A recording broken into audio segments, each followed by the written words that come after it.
seriously, is the financial system against you? Yeah, Brian, this is a show I'm excited for us to jump into because you shared an article. I don't even remember where this came from. I think it was. No, you know where it came from. James. It was from James. Okay, James always comes with the good content for us. He sent us this article, and I'm going to be honest. It kind of upset me. It kind of ticked me off a little bit. Would you agree with that assessment? Well, I think it was a little hard and loose with the facts. Yeah, and fair enough. Let me get into this. Is that I feel like there are some unique things that are going on out there in the financial world right now. We know student loans issue. Sure. We know housing, like the cost of construction and inventory, is an issue. Sure. But I don't like it when issues, because there are distortions. There's always going to be distortions in financial markets. There's always going to be distortions in something going on in your life. I don't think you can jump across and just assume the whole system's broken because of indicators of one or two things that are hardships. A view of a small thing and drawing a very big conclusion around that is what you're saying, right? Yeah, I mean, it's because look, we're all gonna have hardships. I want everybody to understand this. I think nobody ever said, we talk about it all the time, becoming wealthy, the ingredients to wealth, when we talk about discipline, money, and time. And then the way you become wealthy is surprisingly simple. Yep. But nobody ever says that thing that's surprisingly simple is incredibly easy. It's not. I mean, it takes many years, and it's a hard thing. So, I mean, we can just jump into, because I think let's go ahead and let people see behind the curtain. Well, you said something interesting there. It is simple. It's not all that easy. We've done something to try to make it easier, though. One of the things that we have done that you may or may not be aware of. You know, last year we launched our Financial Order of Operations course. Well, here. Hot off the presses in the last 2 weeks, we have now doubled the content. We've added an additional 27 video modules to the Financial Order of Operations course. So if you want to go check that out, you can go get the free deliverable from the website, moneyguy.com/resources. And if you order before May the 4th, can't figure out how we came up with that date. May the 4th be with you. If you're listening in your order before May the 4th, not only will you get a discount on the cost of the course, we will also include with you a limited edition Money Guy tumbler with your course purchase to help make this thing that's not always easy a little bit easier. And one of the things that makes it not easy is the financial world telling us things that just aren't true. And I feel like that's exactly what this article did.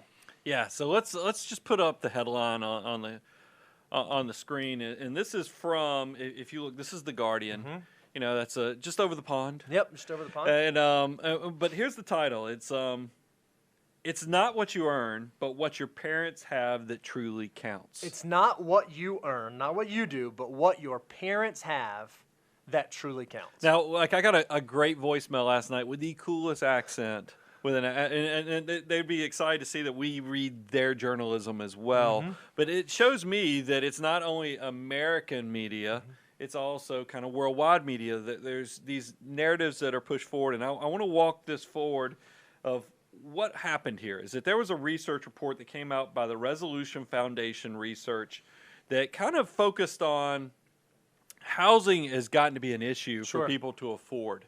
And look, we're actually doing a show on that right now. It'll be coming up in the next few weeks.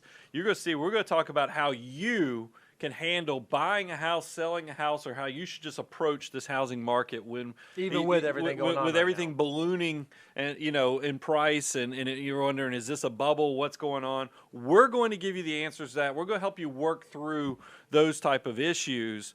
But what I don't like is when this research report was written in a way, and I thought it was, and I even told Daniel, I said, hey, go grab some of this because there's some valuable stuff here. But the person who actually wrote the column here, that they took the housing trouble that everybody's having with the affordability of getting your first house, and they used some causation of that. People who grew up in a house are more likely to buy a house. And then the bridge, and here's where it kind of, I felt like they became Olympic jumpers, World Series Olympic jumpers. with the gap that they said the only way you can do this is if your parents are wealthy, because they said, look, a lot of housing down payments are coming from parents of people, but that doesn't mean that the whole system's stacked against you unless you have wealthy parents, because first of all, I don't like the vulture, thoughts of this. This seems weird that the only way you can become wealthy is if you sit around and wait for pull mom for and the dad to die. demise of Because your that's what parents, it, yeah. by the way, inheritances is what it talks about in here specifically. Not me. It does talk about gifts, but also primarily inheritances. And this is how it closed out the piece, and then we'll kind of jump into this. It said, the left should worry about growing wealth gaps and remember that wealth inequality is twice as high as income inequality. The right should recognize that claims that we are a meritocracy are a joke when, quote, success is determined by your parents' bank balance. What can we do about this? Question mark. Choose our parents carefully. And you just can totally see that's just oozing with, you know, of course you don't get to choose who your parents are. Your success is marked or designed by your parents' bank accounts, by the success of your parents. That's just not true. That just could not be more of a fallacy. I don't like for people, because I grew up in a house, I love my parents, but they did grow up, I was kind of conditioned to think that the system was working against you. That the only way you could become wealthy was through a silver spoon. Wealthy people didn't pay taxes. There's all this stuff that just, it's almost like it's got super glue on the back or that double stick tape that whenever you touch it, it's going to hit you in the head. It's going to stick there and it's going to cause repercussions. And when I don't want this stuff to build up, it's kind of like plaque or gunk on pipes that builds up, and over time, it creates kind of a blockage to your success. Sure. Somebody is building your mental prison to your future success. And I want to pivot and talk about you a little bit, Bo, is that we, and I came really close to seeing if we could put in some visual elements, because you've shared with me in the past, and I didn't know if you were going to be able to find it. But the house you grew up in was actually lost. Yep, it was foreclosed on. And here's the thing. We all know real estate is one of the greatest investments out there, but your real estate was so bad that you grew up in that after the house was lost, like when you've gone back to visit it, it's back to nature. Yeah, it's a trailer that's still abandoned in the woods with trees growing up through it. And so it was not such a nice house that the bank took it and then resold it. They actually just let it go back. Basically just condemned it. So they condemned it and let it go. So you are the exception to the fact that you didn't have parents' money. You didn't even grow up in a household that had the basic necessity of good housing, of comfortable financial backing. Yet somehow you're still successful. Yeah, still worked out. How do you explain it? Well, I'll tell you what it was not. The success which I've been able to attain thus far in life certainly was not dependent upon the bank balances of my parents. That was not what the thing was. And so whenever I hear people say that, oh, this idea that anyone can work up and anyone can have a success and anyone can achieve, the idea that that's not true just gets the fiber of my being, because my story was the exact opposite of that. My story was kind of the coming up from the bottom and making good decisions and making solid choices and pursuing the right things. It was possible. It is very much possible. It's very much still a dream to control your destiny to a sense, especially when it comes to financial wealth. So let's actually put some numbers on this, since they threw some stuff out at us and said, look, you're not going to be able to buy a house, you're not going to be able to have financial success unless you come from affluence, which is in the face of some stats we know. We do our annual wealth survey of our clients, our millionaire clients, and we asked them, hey, how much of this, because how much of this did you create first generation? And what we found is that when you ask the question of how much of your first $1 million came from large gifts or inheritance, you can see 72% of our participants, of our clients, said nothing, pretty much nothing, or under $10,000. Another 20% said under $100,000 or $99,000, and then there was 8% that had greater than $100,000. So I would go ahead and put those two columns in the middle together and say that 92% of our clients, their first million actually came from their first hard generation, work. from them doing that, not from an inheritance, not from gifts from their parents, not from a foundational footing that allowed them to do that. So I want everybody in their 20s and 30s specifically, if you come from humble beginnings, you can do this. It takes a very little bit, goes a tremendously long way if you will just start investing in yourself, start investing in the financial world. You will build success. You don't have to let somebody trap you into some situation where you never can climb out of this. And this is another reason I think that education is so valuable to us too, is that we got to find great minds. Bo, there's no doubt you were a great student. Oh, tell me more. And you took you took to it very quickly, and that's part of what drove you. You had a lot of opportunity with a lot of the aptitudes and blessings that were provided on you.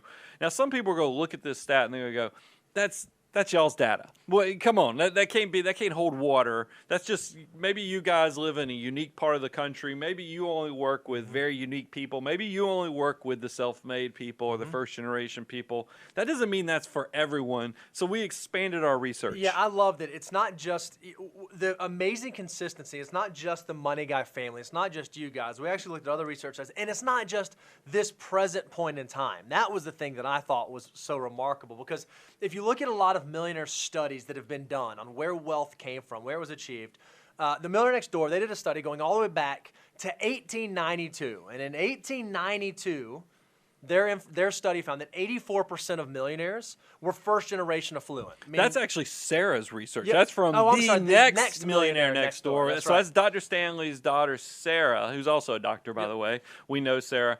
She came up with that 84% all the way back to 1892. Yep. And then, so if we fast forward up to 1996, this is Dr. Stanley's research.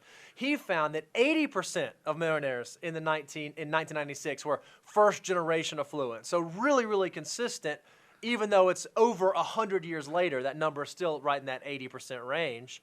And then we can fast forward to research that was done by Ramsey Solutions, and they found in 2019 that 79% of millionaires inherited nothing. So again, these numbers are unbelievably consistent, both in the percentage as well as through time. And then if you fast forward again all the way to our wealth study, in 2020, we found that 77% of our folks, of our clients, of our Money Guy team did not inherit any wealth. They were all first-generation affluent. So I think there's a lot of value in that, and you see the similarities between all the research. And I want you to get excited. I mean, look, we all are going to have adversity. We're all going to have struggles. That's the stuff I think actually can be rocket fuel for the success. We were talking about, we actually went in, it was kind of an off-the-cuff content meeting in Daniel and Nate's office where we were talking about what do you think creates success. And I was talking about how I think that it takes, everybody goes on a little bit different path, but you have to figure out what your superpower is, what you do better than anybody else does, and how you can turn that into economic benefit, because what your goal is, and this is something I wish more people understood, is I want you to get hungry for the fact that what you make in wages, meaning what you make with your hands, your back, and your head, and your hard work, you need to be trying as fast as possible, turn that into investment capital and other things so that your money can work as hard as you do, even while you sleep, even while you go on vacation. If you can bring those two components together, your hard work, your feeling that you can accomplish anything with letting your army of dollar bills work just as hard as you do, guys, there is nothing that can stop you on your path to creating financial independence, to creating success, creating legacy, empire wealth. You can do it.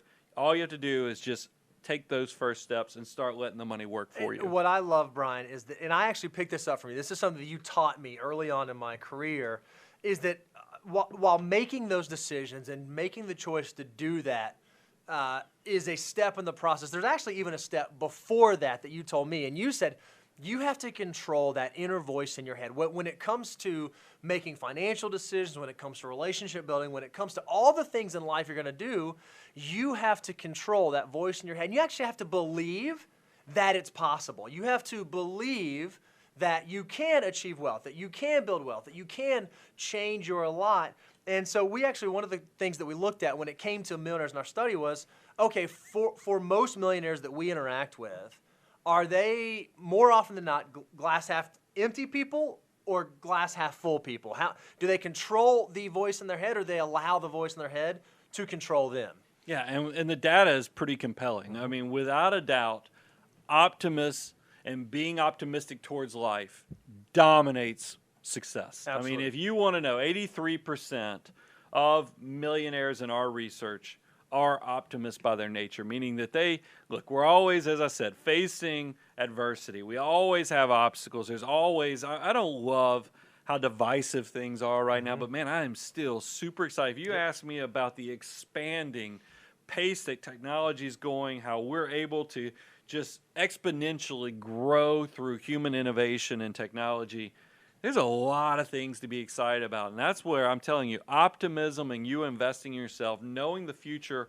will create just as much opportunity, because we don't even know what's coming 10 years down the road that's going to change the way we live our life for the better. And I just want you to go and invest and be a part of that future success. Love it. And you know what we're going to do? We are going to help you on that journey. One of the reasons we like to hang out with you guys on Tuesdays in these live streams is because we want to answer your questions. So if you have a burning question, something you want us to weigh in on, something you're curious about, something you want our take on, make sure you get your question in the live chat right now. We have the team off on the wings putting the questions right in front of us, and we will load you guys up with as much information as we can. So let's start with a great one, Brian.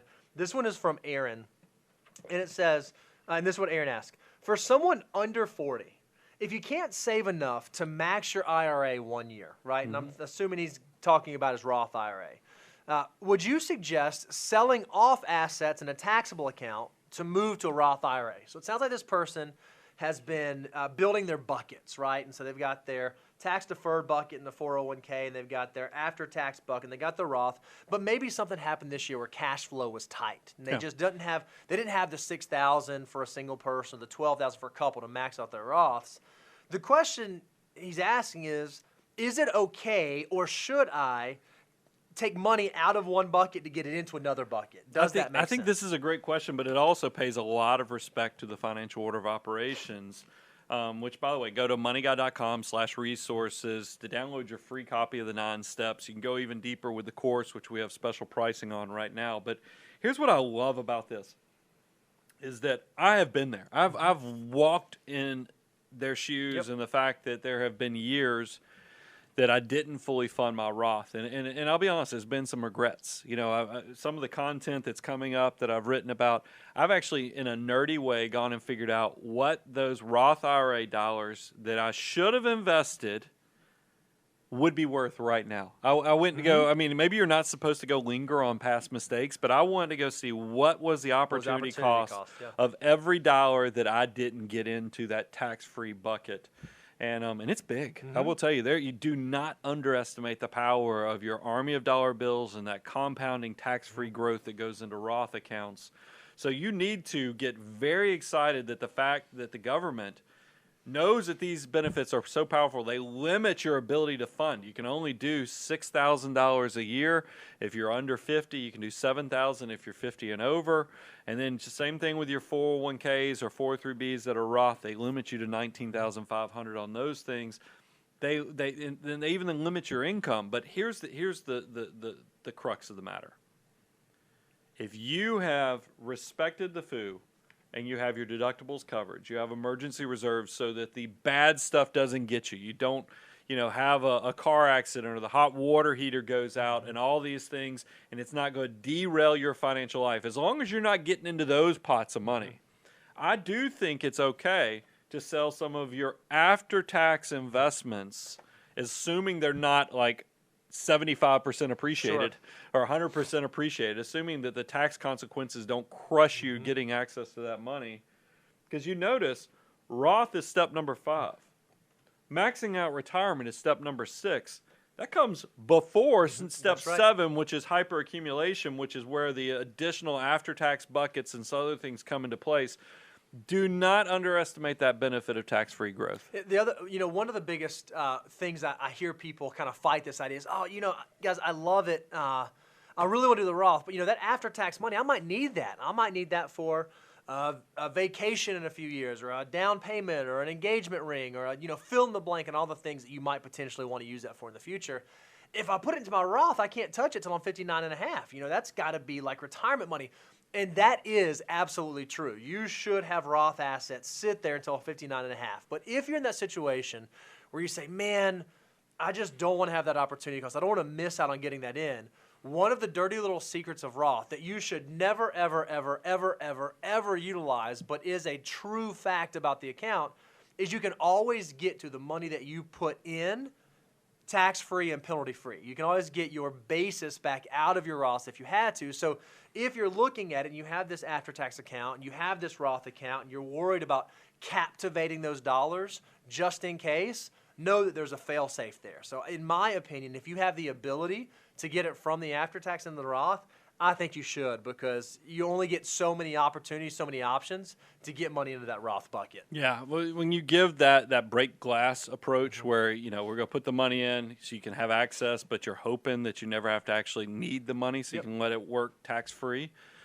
My goal would be, if you do this, fast forward 2 years, you never had to actually use that money. You didn't have the emergency that caused it, so that money actually got to do what it was supposed to and be part of your army of dollar bills, tax-free dollar bills. All right, here's one, Brian. This is a great one. This is from Andrew H. I'm 25 with 6 figures in invested assets. So let's just pause there for a moment. That's financial mutant status, no doubt about it. 25, that is way more than I had at 25. So yeah, I think I might have been approaching like 20, 25,000. I mean, and I was super excited about it. I was very excited about it. So congratulations, Andrew. That's incredible. So here's his question. Should I worry about asset allocation right now or focus on reaching critical mass first? If so, what is your recommended allocation for my age client? So I'm 25. I've got 6 figures in investable assets. Is now the time that I should start thinking about asset allocation and that sort of thing? Or should my focus be elsewhere while I'm building up these assets? Yeah, I still think that don't outsmart yourself, because $100,000 is definitely something to be celebrated at age 25. Yep. I still think that it is on the path to critical mass, but not quite there yet. And the fact that you make 10% on $100,000, that's $10,000, which probably will replace, a few months worth of wages. Once those assets are $500,000-$600,000, 10% on that is now $50,000 to $60,000. Now we're talking about we're starting to replace years of living expenses. That's life-changing when that happens. And plus, I don't want you to get distracted. I mean, there's so many things trying to pull on your wallet to keep you from building that wealth in the background of just letting your money work silently. And, that's the single individual investments. That's even the digital currencies out there right now. So I like to keep it super simple. I mean, y'all know I love index funds. Index funds are not only tax efficient, they outperform 80% of the active managers, and then their expenses are practically free. I mean, the internal cost of index funds is nothing. So why wouldn't we? That still leaves a big question mark on what do you put where on the asset allocation. Fortunately, there's a very easy solution. Indexed target retirement funds. Love it. The biggest providers out there for you to do your research is Vanguard, Fidelity Investments, Charles Schwab. All of them have very low-cost options. And then I don't even want to hear it. All the folks out there saying, hey, just go buy the total market index. That's great. But the thing I worry about, you're going to reach a point when you're in your 30s, 35, and you're going to say, man, when do I start diversifying beyond just a total market index fund?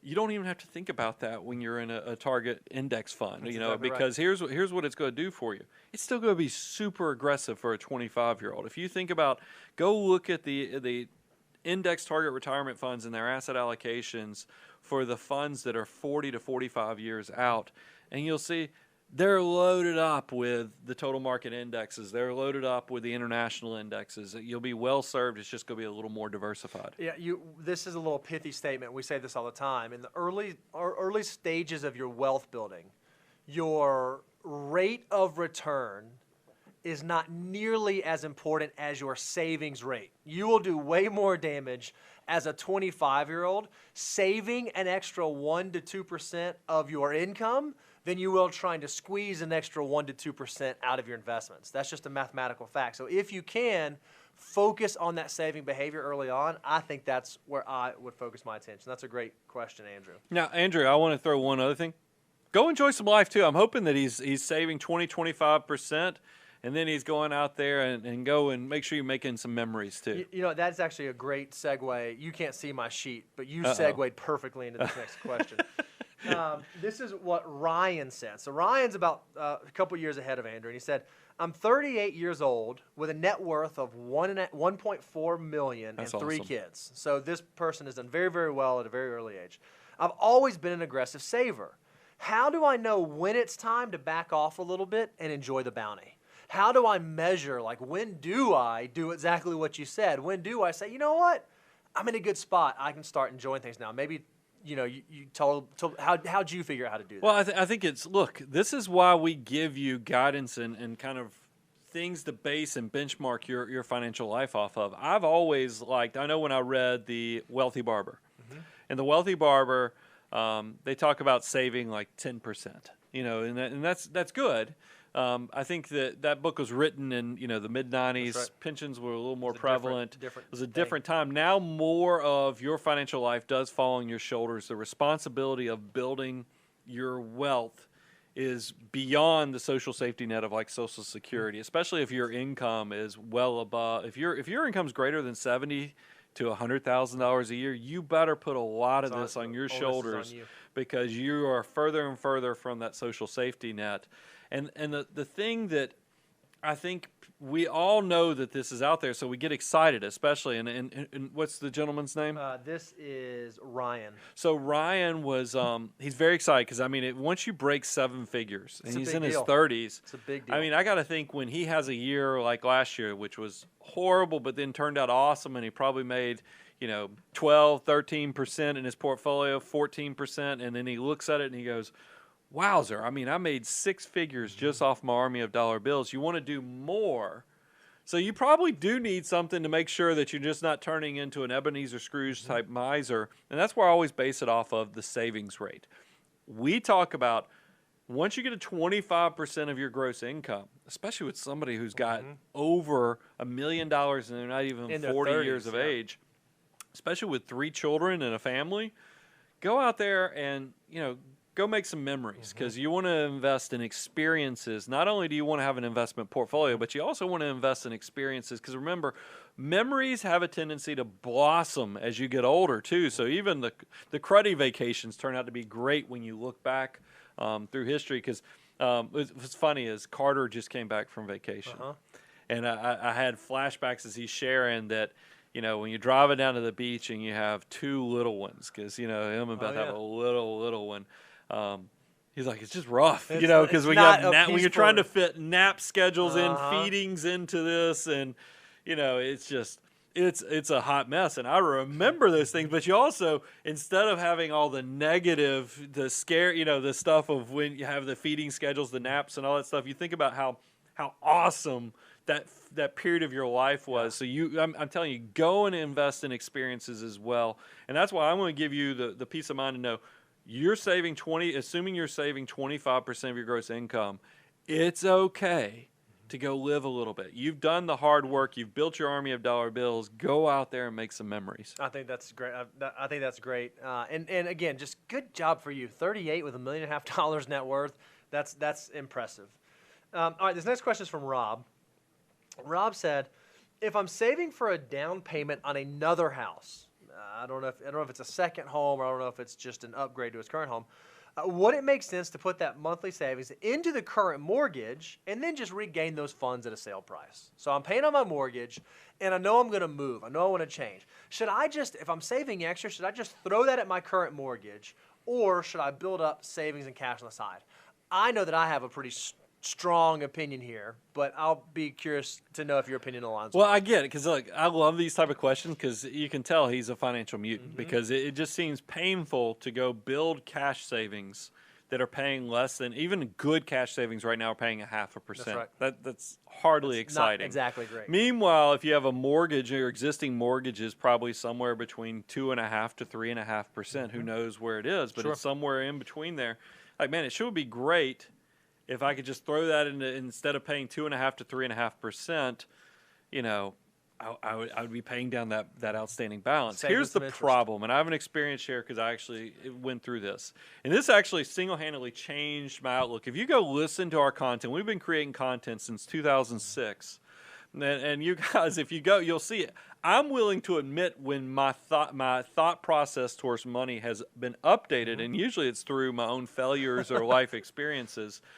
I had a 15-year mortgage when I was in my early 30s, when my wife and we had our house, We loved our house. We did a 15-year mortgage because I was just like all of you guys. I wanted to have the house paid for ASAP.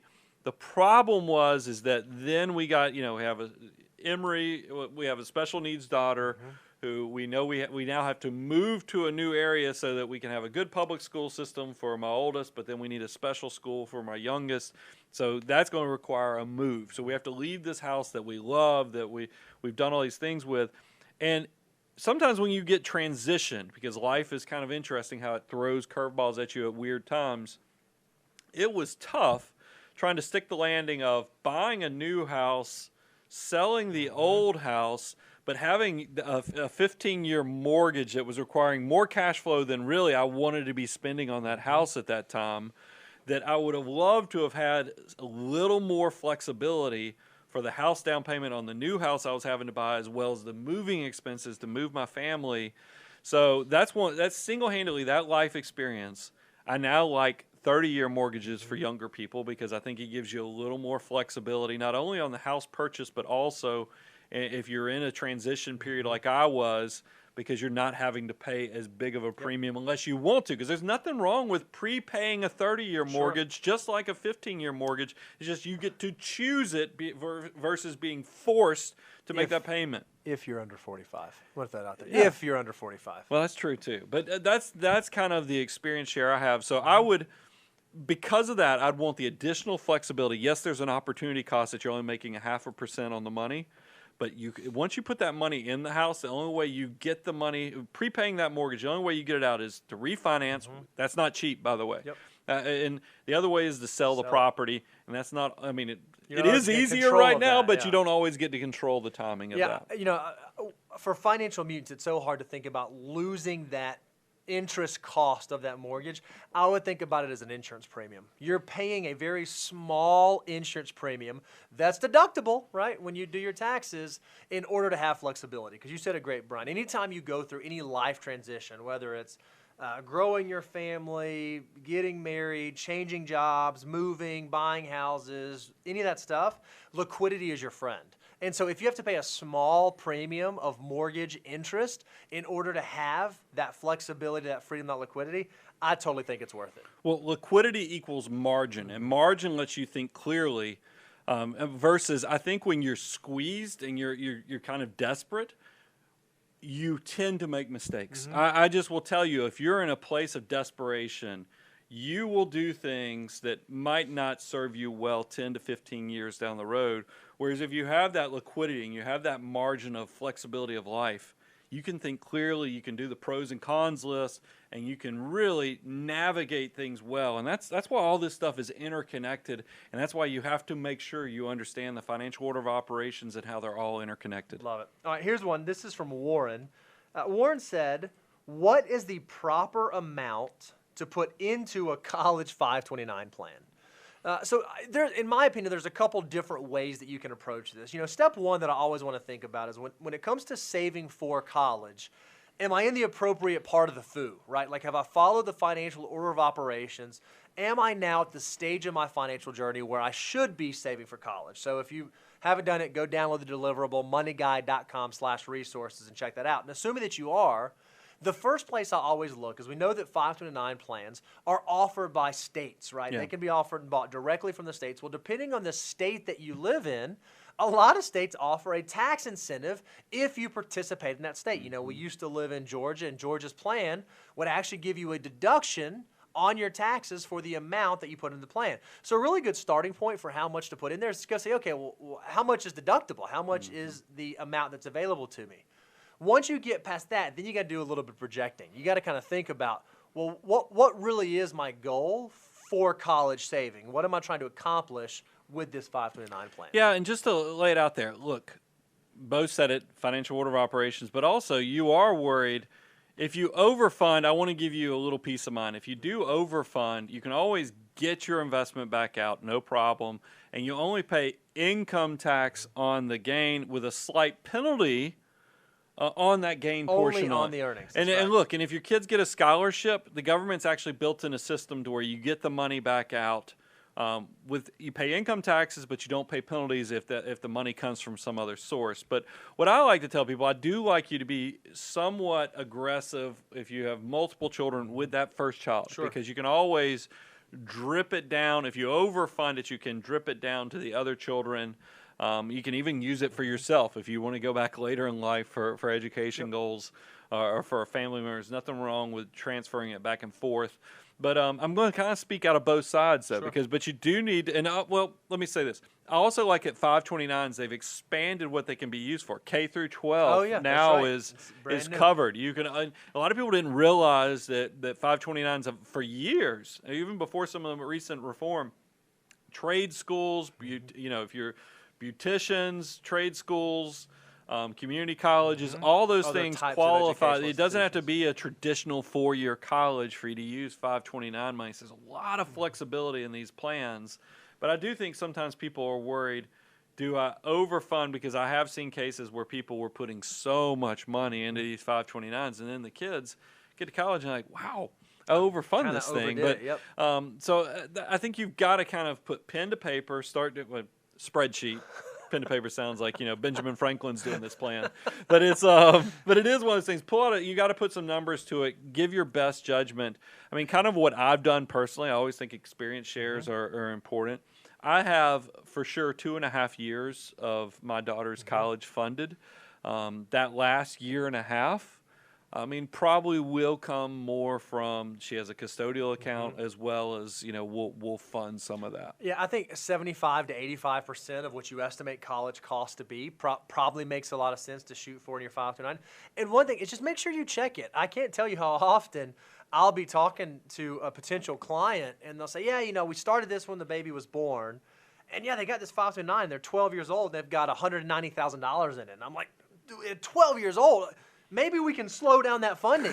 Maybe you're okay. Let's do some projections. So just make sure this is something you visit every couple of years to know where you are. Am I on track for whatever my goal is, or am I behind track, or do I need to adjust? But there's no perfect right or wrong answer. I would always, though, start with a FU, follow with the tax situation, because I do get sick, too, when I see people in states like in Illinois or like in Georgia, and I see that they have like a West Virginia plan, or like, you know, or they have some 529 plan where they're not capitalizing on the tax incentive in their state. So make sure you're not missing out on that. That's a good hack. You know, you're talking about financial hacks. I don't know why I said it twice, but I was working it through the brain, and the fact that if you have to pay current year tuition, why not fund the 529?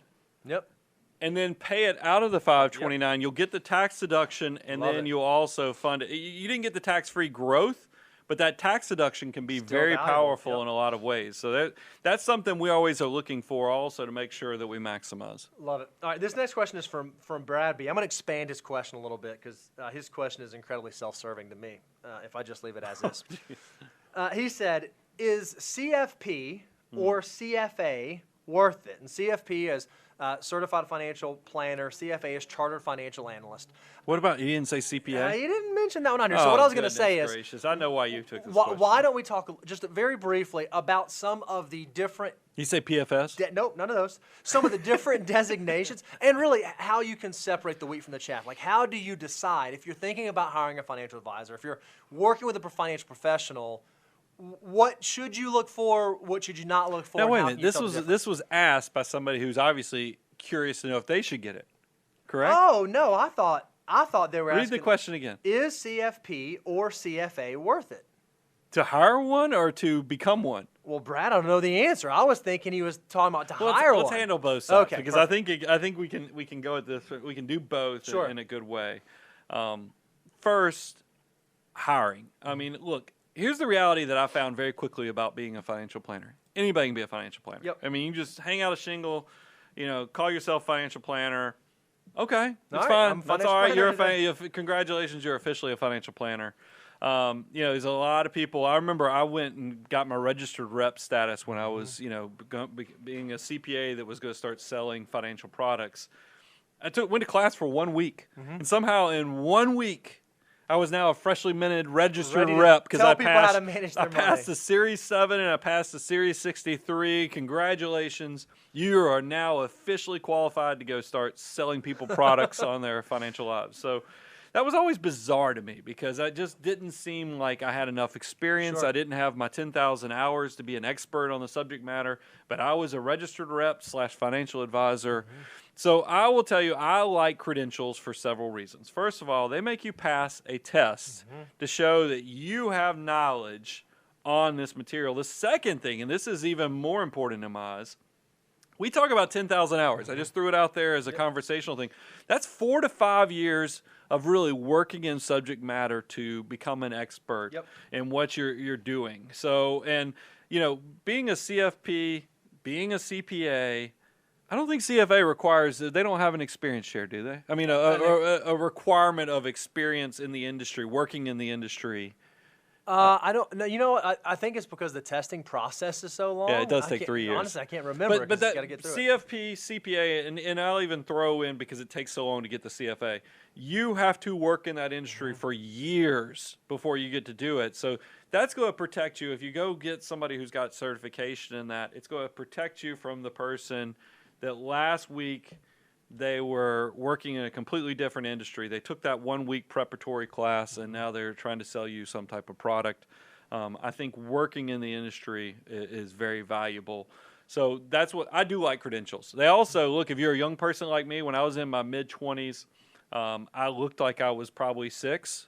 So it's hard for 6-year-olds to give advice to 50-year-olds. So I always kind of overcompensated for my youthful face by going and getting as many credentials as possible. And so if you're a young person out there trying to, because I didn't even think about this side of the questions, it's so insightful of you to say that. If you're thinking about what to go get or what to go try to achieve, it really depends on what you want to do. Like if you're someone who wants to go into the tax world or be involved in taxes or audit, no doubt you should be looking at like the CPA exam and the CPA education requirement, or potentially even the EA, which is kind of like a derivative of that. Yeah. If you want to be a financial planner, our opinion is if you're going to be doing financial planning, looking at a whole financial picture, you should really go get the CFP because it is a very well-rounded, robust designation that lets you see all of the different areas of financial planning.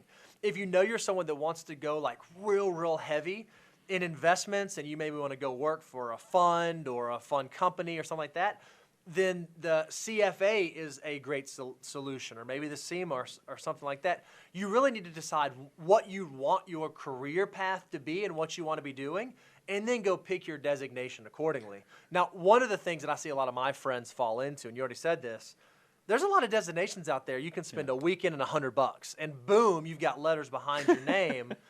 If you think that makes you look smarter, more intelligent, more advanced, I don't know that it does. And I don't know that you're doing you or your future clients a great service by going the easy track where you just write a check and get the designation. If you're going to put something behind your name, it should be something that you had to like put some effort into that you're proud to show off. Yeah, I mean, that's one of the things. If you, by the way, if you go to moneyguide.com/resources, we have like 8 questions to ask a financial advisor if you're interviewing. And one of them is about, you know, those type of things. What credentials or qualifications do you have? And I think that there's all kind of articles out there. If you go ask what are the most powerful or important credentials you want out of a financial advisor, it's not the alphabet soup where, like Bo said, you go spend $200 to $1,000 and you can get a credential after a 2-hour class. It's those tried and true ones. It is the CFP. It is the CPA. It is the CFA. Because, I mean, look, as much trouble as I give you, Bo, any exam that half the people who take it fail the first one, half the people fail at the second one, and half the people fail it again on the third one. I mean, that's mean. I mean, that's straight up just brutal, and that's just crazy that you could. Because can you imagine if you make it all the way to you're taking the 3rd exam of the CFA, and I guess you just keep doing it because you're too deep at that point. But that's cruel in a lot of ways. But it shows that you definitely had enough stick with it that you made it through the gauntlet. So, Brad, if you're looking to hire an advisor, best of wishes. If you're looking to become an advisor, best of wishes. I didn't even read that question that way. That's great. This next question is from Wasabi is Spicy. I would agree with that. Cleans out the nasal cavity. Love it. So, so, Quit, Nate. I got Nate. so we have a rollover IRA and recently opened up a Roth. We have an excellent opportunity that may put us over the Roth income eligibility. What can I do to continue to contribute to Roth? So it sounds like Wasabi recognizes Roth is really, really valuable. However, by good fortune, hard work, they're going to be in a position where they make too much money to be able to just contribute directly to a Roth IRA. And so the question is, do I have other options? Are there other ways I can build Roth? And the answer is, in most circumstances, yes. One of the easiest, lowest lying places to go look to see if you can build Roth assets if you're above the Roth income eligibility threshold is in your 401k. If you have access to an employer-sponsored retirement plan, you ought to see, is there a Roth option available inside that? However, just because there's an option doesn't mean that you should do it, because if you're at the income level where you're above the Roth IRA threshold, there's a chance that that pre-tax 401k deduction that you would get from putting your money in could be really, really valuable, and it's not something that you want to walk away from. But I'd say that's probably the lowest line. If you can't do Roth IRA, you should look to see if you have the opportunity to do Roth 401k. Yeah, I mean, I think it does get to a point where you get kind of frustrated if you're in that 35 and greater percent federal rate, marginal rate, and then you add in a 5 to 6% state rate on top of there. Some states is even as high as 10%.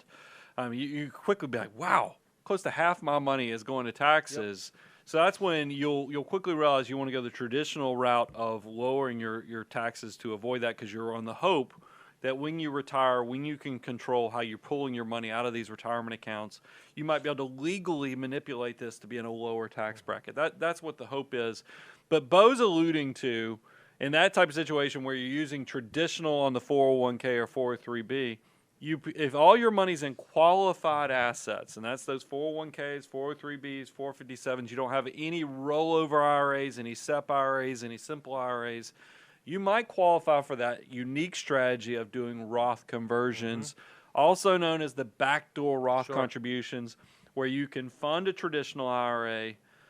It's not going to be deductible, so that you'll have full basis for whatever your contribution is, and then you can convert that into a Roth IRA, because remember, in 2010 they lifted off any income limits on doing Roth conversions, and it's a clean process as long as you don't have any other IRA assets. Now, inherited IRAs don't work against you either, so I want to make sure I keep that clear. But that's where people screw up. Is I see people do Roth conversions, but they're sitting there with a rollover IRA, they're sitting there with a simple IRA or a SEP IRA. That's a tax nightmare. But if you are clean in the fact that you have only qualified assets or inherited assets, you can contribute to that traditional IRA, convert it to a Roth, and have access to tax-free growth. Yeah, and then the third option, so first option is Roth 401k. Second option is a tax-free Roth conversion, where if you don't have any other IRA balances. And then you do have a third option where you could just do taxable Roth conversions. If you're trying to figure out, how do I generate more Roth dollars, you could just convert some of your pre-tax IRA money. Again, you have to kind of play the tax game to see, okay, what would my tax cost be to do that? Or might there be another more advanced strategy for me to somehow figure out how to do that tax-free Roth conversion strategy?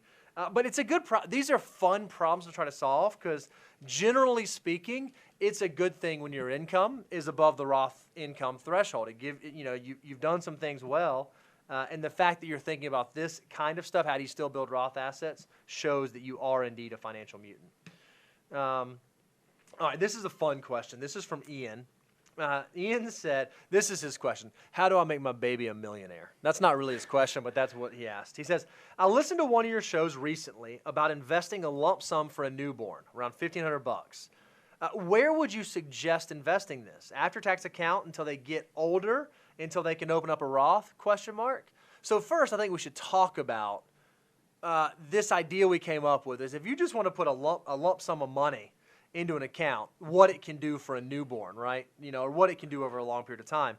And then where should we house that? What are some types of accounts we can put that in? By the way, if you want to go see this illustration, go to moneyguy.com/resources. This is one of the free downloads we have where it will show you no matter what your age. I mean, you can start, I think we went from almost zero to 65. It'll tell you what you need to put into the market at that age to reach millionaire status by the time you get there. And I think we even might have put a column. I can't remember if we did it on the show or if it's on the deliverable for like 3 times. So, if you wanted to multiply it by 3.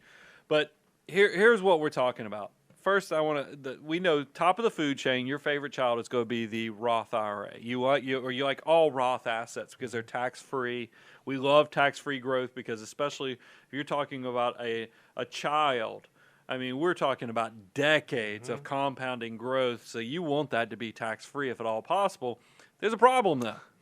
It's hard to get access to tax-free growth when you don't have earned income. That's right. I mean, that's the big limiting factor. Remember, these things are so good that the government restricts who can actually get access to them.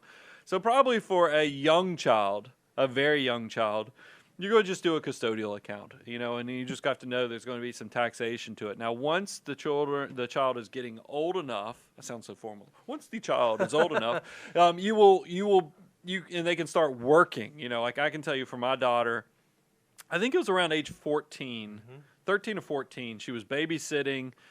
She was making some money doing, side gigs around the neighborhood. That there was enough money that she actually, because remember, I try to incentivize her being a financial mutant as well. I do a dollar-for-dollar match system. And I do this since she does now have earned income, I do dollar for dollar. Whatever she wants to put in her Roth IRA, I will match it. And that thing is tremendously powerful. And it's a custodial Roth IRA. And that's something else you have to understand is that you can open up custodial, meaning that the person who's benefiting from this Roth IRA is under 18 years of age or majority age. So I know Fidelity offers those. I know Charles Schwab offers those. But it does require that I file a tax return every year for her. Since a lot of her stuff is self-employment, she's going to have to pay Social Security and Medicare, which is about 15.3% every year because she pays both sides of it. There are some costs to getting access to that tax-free money, but man, do I get excited thinking about, because I'll just go ahead and tell you, she'll probably kill me for sharing these numbers, but she a huge fan of the show? I don't think she listens to the show, but but she gets the concepts because she gets the show 24/7 every day with Dad. But I mean, I think Avery's only put $3,500 into her Roth. That's her contributions, my contributions. It's quickly approaching, I think, close to $6,500. I mean, it is. I mean, it is. For her army of dollar bills to already, and that's what I love showing her is I'll say, look, do you realize since the last time you and I looked at this, your account's up another $300? And she goes, holy cow, you realize how many hours I have to work to make $300? That's pretty cool that the money just did it for me automatically. And what I think is great is if she were here, I'd say, Avery, you should go to moneyguy.com/resources. That's $6,500 you've already built up at your age. Look, without you saving another dollar, what that'll turn into using the wealth multiplier by the time you get to 65. I mean, it's astounding. It's unbelievable. Well, I think what I get excited about for her is because when I graduated college, I'm just broke. I mean, I remember, and I had friends that had their parents had started them on investing, and I have a CPA buddy, you know who it is, but they came out with quite a few $1,000s in a like a custodial account, an investment account, and he was actually into it, meaning that this was money that he would help pick out some of the investments and other stuff. And I was so jealous because I was like, what a great concept that his parents showed him the value of investing. Whereas, I mean, I've shared with you guys, my first investment was a B-share mutual fund, which is like the worst thing. It's so bad, I think they've almost been regulated out of existence. But I just had no understanding of money whatsoever. I love that now I can create financial mutants because we're giving away this free advice and the power of index investing, low costs, not paying commissions when you don't need to. We're enabling you to build the next generation of super successful financial mutants. And your kids will love you for it, I would think. I think mom and dad, hey, I'm so happy you did that thing when I was 10 years old, and now look at that's the down payment for my first house, or that's the, fill in the blank. I think that's awesome. Well, but hey, and I know we got to get through the. Realize 70 to 90%, 70% second generation, 90% by the grandchildren of wealth evaporates. Yep. So I think the other thing that is most people, if you have built success, you're worried about it's ruining your kids. Get them involved in the decision-making process with money as soon as possible so that you don't turn into that horrible statistic, and you actually let the wealth that you've created turn into something that benefits not only your family, but I will tell you, we're charitable. I mean, we give a lot of money away. I want my daughter to have the same level of success, go on my shoulders just like I went on my dad's shoulders, and have success where we touch the world even in a better way. You can't do that if you keep just cutting through wealth and just consuming through it and not building anything. Love it, love it, love it. All right, this next question is from Alyssa. Alyssa says, I will be getting stock options for work. Should I buy and sell it right away? Well, so for those of you that are not familiar, a stock option is just the right to purchase a stock at some future date, right? So I get an option that I want to buy stock X at some future date at some stated price. So a lot of times when you work for a publicly traded company, sometimes privately traded, but mostly it's publicly traded companies, they'll issue stock options where part of your incentive, part of your compensation comes in the form of these options. And what's beautiful is a lot of times they'll have a vesting schedule where you have to, you get them today, but you can't actually access them until you get a third next year and a third the year after and a third so on and so forth. What's beautiful, though, is on the day that options vest, it's not taxable. So it's a little bit different than restricted stock or units or grants where on the day that they vest it becomes taxable. Options give you some flexibility. And most often when it's employer options like this, you usually have a 10-year window to exercise, right? So basically you get this thing and it becomes available to you and it has value. And I think what Alyssa is asking is, how should I approach this? Is this something where, okay, I got it, it's money in the hand, I should sell it, or should I hold it and does something happen with the options in the future, or are there other considerations I should make? How do I navigate how to think about this thing that I have? And you deal with this a lot more than I do, Bo, so you can probably correct anything. But the thing with stock options, in the past, there was non-qualified, there was qualified. Non-qualified, so just go slap it in your W-2. You don't get much control. It's going to happen. Qualified ones were the ones that gave you the option. You could buy the stock. They actually buy the shares at that lower price than market. And the planning opportunity was you could sit on it for 12 months, turn them into long-term holdings, and then get a much lower capital gains tax rate. And that was the planning opportunity that was there. And then, of course, not to get this confused with restricted stock units, those, like you said, typically roll right through your W-2 wages. You still have some planning opportunities with it, but pay attention to what's going on. But this is something I want to go big picture. And because we can get into the nuances, but that's really a personalized, and we just don't know this person well enough. But I can talk big picture in the fact that you work for a company. So your human capital, the hours that you're awake, is involved in this company. You want to, at some point, figure out how you get your investment capital separated from the same company that you work at. Because there's a lot of risk if both your human capital, meaning your wages and your work time, is the same as your investment capital, because that's putting all of your eggs in one basket. So I always say the answer depends upon where you fall from a diversified portfolio, because we don't want, we talk about 5%, 10%, but you don't want too much of that company, no matter how good that company is, to occupy too much. And then you bring this point up all the time, Bo, is that it's crazy to let the tax tail wag the dog. If you have 7 figures of other options or restricted stock units sitting out there that you don't figure out how you can create, other diversified investment capital when you have so much still waiting in the wings tied into that same company. Yeah, a lot of time with executives, we'll see it where not only do they have options that they're granted, but they also have RSUs, and they're likely participating in an employee stock purchase plan. And sometimes there are performance units that are sitting out there. You really have to look at your total exposure to the company, both vested and non-vested. Now, here's what we're not saying. It's okay to have some appropriate level of exposure to your company. Perhaps you work for a company that's doing something really exciting and they're working on a really great technology and there's new and innovative stuff coming out, and you look at your total picture and say, man, these options, I only got it granted this one time. So it's not like I'm on this incentive treadmill where every single year I'm replenishing and replacing those. It might make sense if you're really optimistic about what the company is doing and where it's going and new things that are happening. You may want to hold on to those options because, again, in most cases, you have about 10 years before you have to exercise those and before you have to actually recognize the value of those options. There's nothing wrong with doing that, but always check yourself. Look at how much of your total portfolio it represents, and then ask yourself, am I objective about the company that I work for? Because oftentimes when we work at an employer, we are convinced it's the absolute best, number one, hottest thing in the world, which that may or may not be the case, right? Obviously, you should feel that way, and you should feel like you can contribute and make that stock price go up, but you want to be realistic because you don't want to have, just like you said, all of your financial capital tied in with the same company where your human capital is tied into as well. And you need to figure out how all the incentive pieces, if you are that person that has RSUs and options and ESPP, how it all works together really efficiently from an allocation standpoint as well as a tax efficiency standpoint. So if you're a person, look, it's easy if you're in a lower income tax situation, to make these decisions because you're not going to get beat up on the taxes, the capital gains, whatever it is. You're just naturally in a low tax bracket.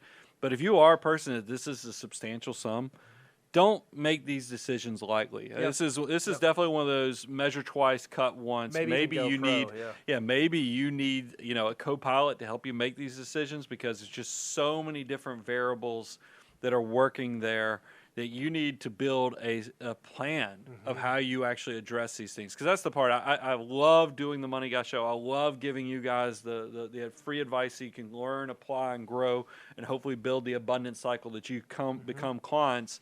But I worry that something that detailed, especially if somebody is getting into seven-figure status, be careful because there's a lot of variables and you just don't know what you don't know. Well, and we've seen this both ways, Brian. We have clients presently at the firm who have become multimillionaires because of their incentives, because of their options. It was, did really well.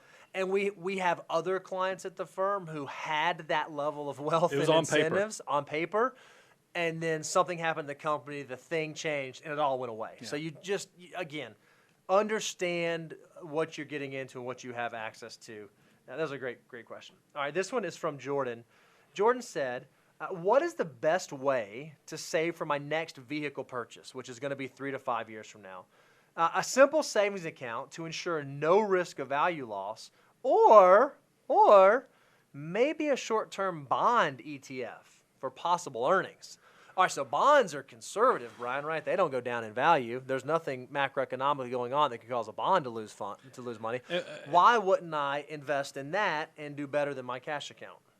First of all, nobody knows what's going to happen with bonds, and because look, there's some unique things going on in the interest rate marketplace, where we know all the central bankers have every incentive in the world to keep interest rates low because a lot of the big countries have run up a lot of debt, and they, the lower the interest rate, there's definitely an incentive to keep rates low so they don't have to pay all that interest on all that debt they've run up.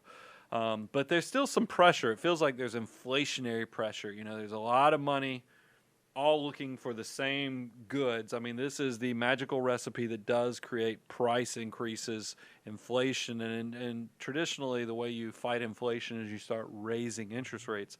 And what Bo is alluding to is that it is very concerning if you own a lot of bonds. Now, look, doesn't mean you dump all your bonds because Bo will talk about duration and what the real exposure is if he wants to go that CFA deep with it. But there is a very easy understanding is that if we always talk about the seesaw and the fact that if you have bonds with an interest rate that are paying 2.5%, but now rates are 3%. The price of your bond is going to go down because, who wants to buy your 2.5% when the market's selling 3%? Right. So you'll have to probably discount your bonds when you sell it to make your 2.5% coupon, equal the market of the 3%. And that's the simple way to think about it. Same thing happens, by the way, if you've ever wondered how can bonds make 10 to 12% in a year? What happened was interest rates went down. That's right. So all of a sudden, everybody who had 4% bonds and now the rates are 2%, everybody's like, holy cow, I'd love to have that 4% bond. So they're willing to pay a premium That's right. to get access to it. So it's the exact opposite with the seesaw. Interest rates went down, so the value of your bonds actually went up. When we're in a market where nobody knows if interest rates are going up or down, but we think long term, in short term, nobody knows, but long term, we really have nowhere to go but up.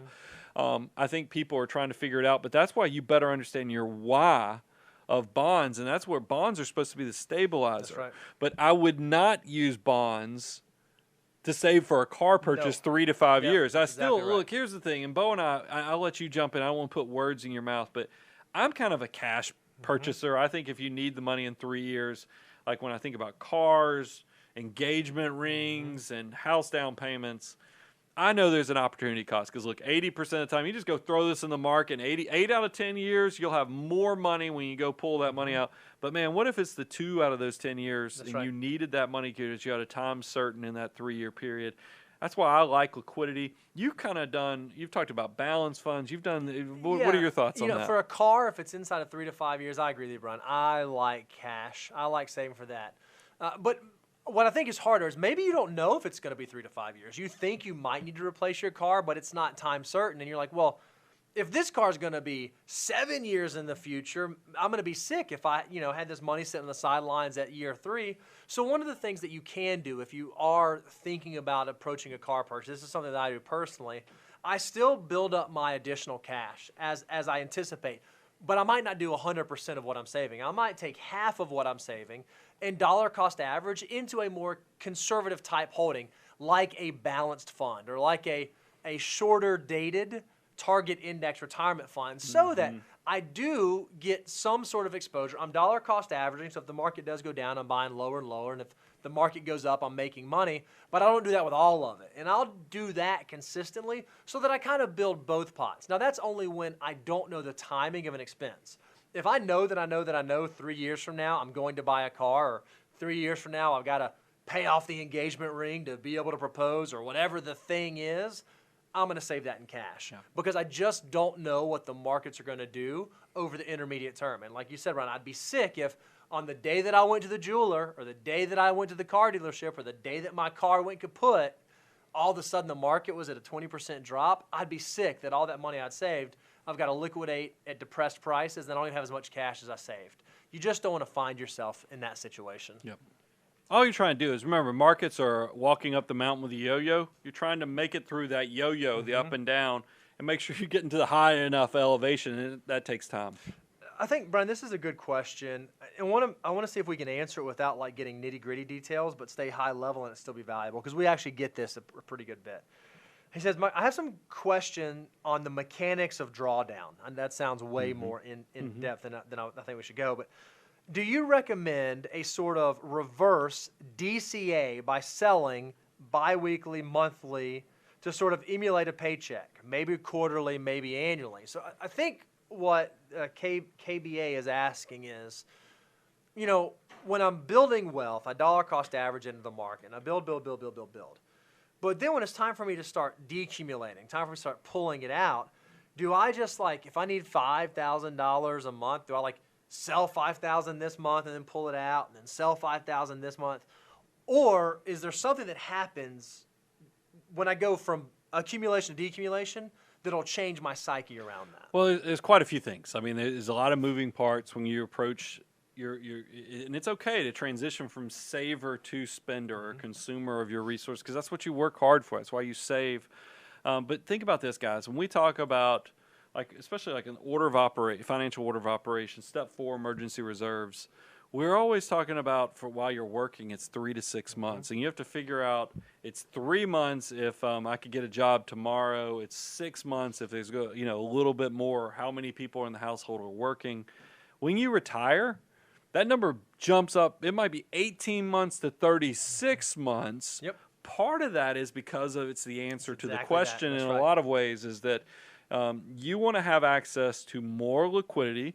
So hopefully, because remember, I've mentioned this in an earlier answer, and the fact that liquidity and margin keeps you from making knuckle-headed mistakes when you hit disasters or complicated or volatile situations. Because if you're feeling squeezed, if you're feeling desperate, you will make bad mistakes financially. If you have margin, you can see the clarity of what the situation needs from a decision standpoint. So that's why you will, yes, there's an opportunity cost for expanding that liquidity, but I'm telling you, you'll get it back in the premium of making good decisions long term. So you might want to, you'll always cycle through when you replenish that 18 to 36 months of cash reserves. You're going to look at your asset allocation. And you're going to say, man, large cap stocks have been crushing it. I mean, they are, instead of me having this percent, I have like 15% more than I'm supposed to as a percentage of the total holding just because it's appreciated. I'm going to go dial that back. The other side of it is, what if the market's getting its teeth kicked in? I was going to say, Brian, we had a lot of clients that were retired in 2020 during COVID. And just because the market tanked, we didn't call them and say, hey, by the way, your monthly paycheck that the portfolio sends you, we're just not going to send that because the market's down. I mean, can you imagine what a shock to your system that would be?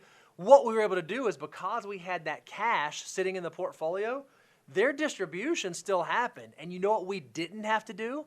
Because we had that 12 to 36 months of cash available, we didn't have to sell during that downturn. We were able to do things like loss harvest and take advantage of the volatility, not have to react to the volatility and make poor decisions. So giving yourself, you said that, Brian, giving yourself that margin allows you to make better decisions over the course of your financial life cycle. Yeah, and you might even find that it's those periods like that even your bonds and your boring stuff actually outperforms, and you can even sell off that stuff too. I mean, that's what, if you do diversification right, if you do cash flow planning right and liquidity planning in retirement, you're going to have resources to pull off of without having to liquidate something that's down, 20, 30% from where you think it's fairly valued. Guys, thank you so much for letting us answer these questions for you. We absolutely love these. If you like this kind of information, if you like this deep dive, you should check out the Financial Order of Operations course. Go to learn.moneyguy.com. You can check out the course. If you just want the free deliverable, go to moneyguy.com/resources. If you buy the course right now, we just doubled it in size, 27 additional modules that you can go through. Right now, you can get it for a discount between now and May 4th, and you can get a Money Guy tumbler. And we just love that we get to do this, that we get to load you up with this information. Your questions are absolutely fantastic. You probably noticed if we didn't get to your question today, we're going to put it in the bank, and we might get to it in one of our future Q&As. Keep them coming. That's the reason that we do this. We want to make sure that we load you up. Guys, thanks so much. Money Guy team, out.